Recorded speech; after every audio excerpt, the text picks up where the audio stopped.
বাবা, কাটা হয়ে গেছে, তাও এখনো জ্যান্ত রয়েছে। এই দেখুন বন্ধুরা, মাছগুলো সব কেটে নিয়েছি। এবার ভালো করে ধুয়ে পরিষ্কার করে নেব। মাছগুলো ধুয়ে পরিষ্কার করে নিয়েছি। এবার একটু লবণ হলুদ মাখিয়ে নেব। লবণ, হলুদ ভালো করে মাখিয়ে নেব।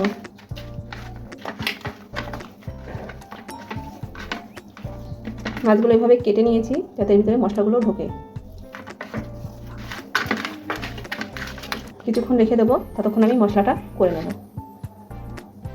দিয়ে দেবো কটা কাঁচা লঙ্কা, এখানে আমি পাকা লঙ্কা ইউজ করেছি। আর এখানে দিয়েছি 3টে মতো শুকনো লঙ্কা। দিয়ে দেবো জিরে, দিয়ে দেবো কটা ধনে। এখানে আমি 4টে থেকে 5টা তেজপাতা দিয়েছি, তো কেটে কেটে ছোটো করে দেবো।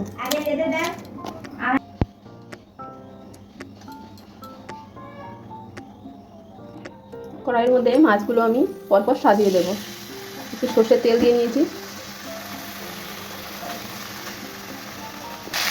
এবার মশলাটা দিয়ে দেবো।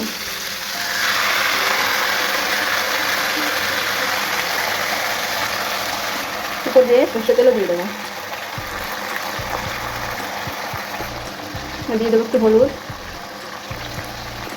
আর দিয়ে দেবো একটু লবণ। যেহেতু আগে আমি লবণ মাখিয়ে রেখেছিলাম, তাই সামান্য একটু দিয়ে দেবো। মশলার বাটিটা ধুয়ে উপরতে আমি একটু জল দিয়ে দেবো।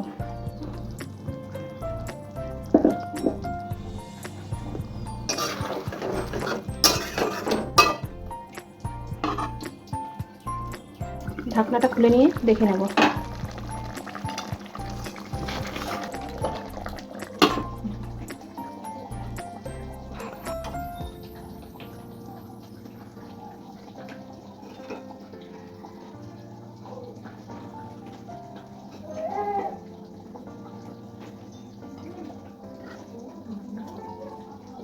বন্ধুরা, হয়ে গেছে কই মাছ ভাপা। তো ভিডিওটি কেমন লাগলো অবশ্যই কিন্তু লাইক, কমেন্ট ও শেয়ার করবেন, করে আমাকে কিন্তু জানাবেন ভিডিওটি কেমন হয়েছে। আজকের মতন এই পর্যন্তই। ফিরে আসবো আবার একটা নতুন ভিডিও নিয়ে। ততক্ষণের জন্য ভালো থাকুন, সুস্থ থাকুন।